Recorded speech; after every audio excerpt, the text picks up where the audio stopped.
What does it mean when a bedrock of New York City late-night television gets the axe? This year, we took a look into CBS's cancellation of The Late Show with Stephen Colbert. From WNYC, this is NYC Now. I'm Urek Panobi, in for Janae Pierre. This week on NYC Now, we're looking back at some of our favorite stories of the year. Back in July, CBS announced that The Late Show with Stephen Colbert will end in 2026. The day after, Colbert announced the news himself on his show. I want to let you know something that I found out just last night. Next year will be our last season. The network will be ending The Late Show in May. And Colbert has filmed the show in Manhattan since 2015 when he took over for David Letterman. Since then, he's become one of the most recognizable voices in political comedy. So why is the network pulling the plug? And what does it mean for late-night TV and comedy as a whole? To help us answer these questions, our host, Janae Pierre, spoke with Jason Zinoman, comedy critic at the New York Times, who's been writing about late night for years and published a piece on what Colbert's cancellation might actually signal. That conversation after the break.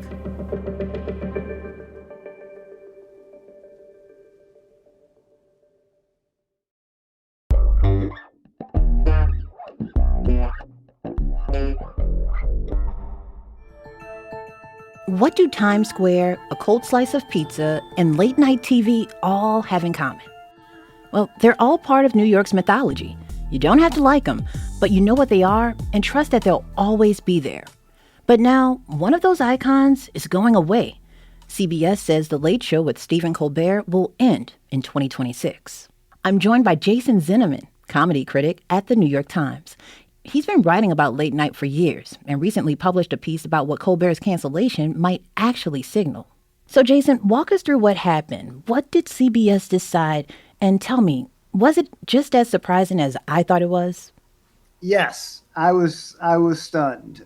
Maybe I shouldn't have been stunned because late night has been struggling as a form. But, this is a franchise that's been around since 1993. In a lot of ways, the host of The Late Show is the face of CBS.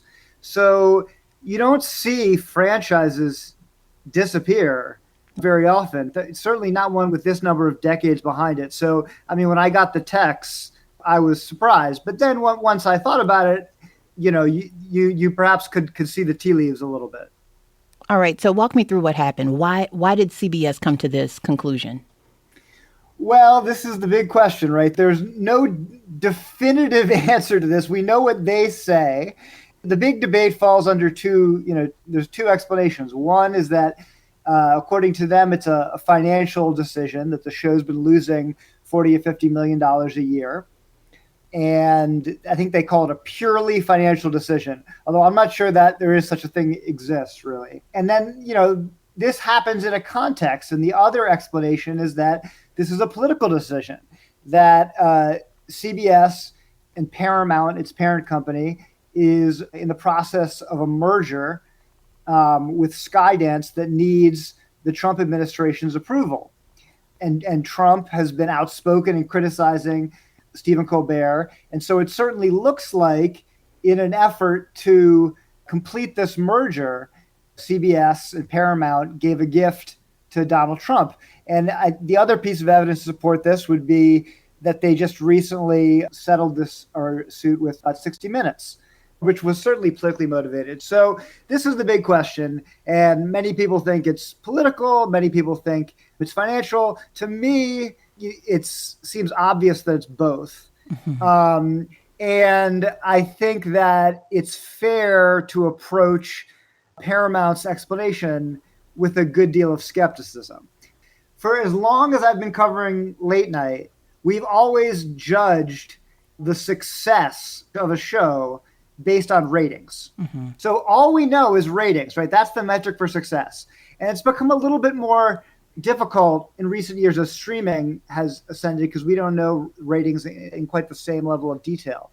But suddenly, the explanation for why this is a financial decision is that money, when we get this number 40, 50 million, there's no question that Colbert is the highest ratings in his time slot. So that doesn't make sense. But they say, well, if it's losing all this money, then clearly it's a financial decision. But we don't know what the finances are of, say, the nightly news or the morning show, or how much money his competitors are losing. Because all of a sudden, we're suddenly on this playing field where the metrics are money, which everybody is fairly ignorant about, and not ratings. So I would say that's another cause for skepticism. You talked about the reasoning behind the cancellation of The Late Show, money and politics. So I'm just wondering, what does this decision tell us about where comedy and satire fit in this current media landscape? Well, there's two different questions, right? For late night shows, I think it's it's another in a long series of bad signs that, that this is not a great economic model.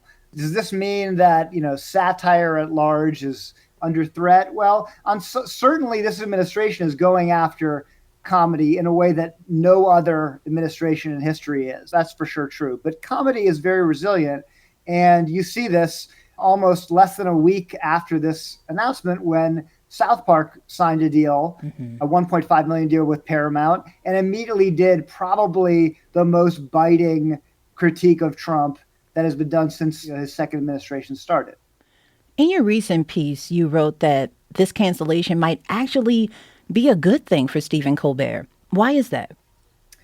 Well, he's a talented guy who has a big audience, and we have this landscape now where there's many different options. You don't need to have a network show to have an outlet. And in fact, you could look at it as a great opportunity for him. That I think the height of Colbert's career artistically, I would argue, was the Colbert Report, which was a much smaller operation than the Ed Sullivan Theater and the Late Show.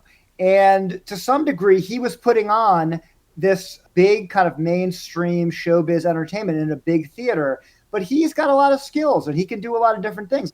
He's the kind of guy who can talk in depth about, and quite seriously, about the issues of faith, about literature. He's great at improv, things that don't necessarily lend itself to a big theater and short clips on national television. So I could, for example, easily see him being a really successful podcaster, which he's already kind of made some hints that he's interested in.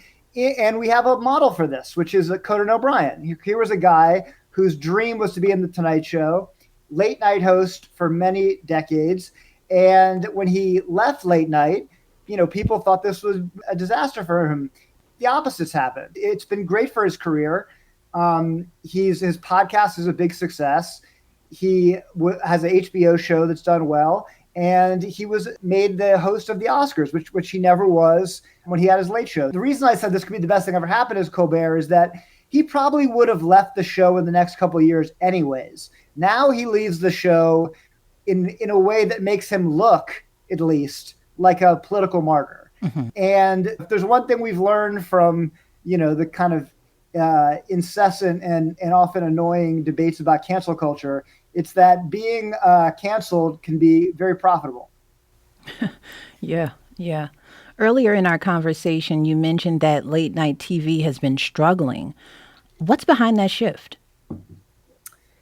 Well, I think there's a couple things, but the biggest is the fragmentation of the culture. That there's so many different options that when late night was at its height, when Johnny Carson was being watched by, 15, 20 million people, there were only a couple networks, only a couple options. The other thing is the internet made late night a misnomer. I mean, no, you don't need to watch it. If you're summing up the news at night, it's already been joked about before. So they started releasing clips earlier, not in late night, or even if you didn't watch them earlier, people would often watch it the next day because they could just watch it on YouTube.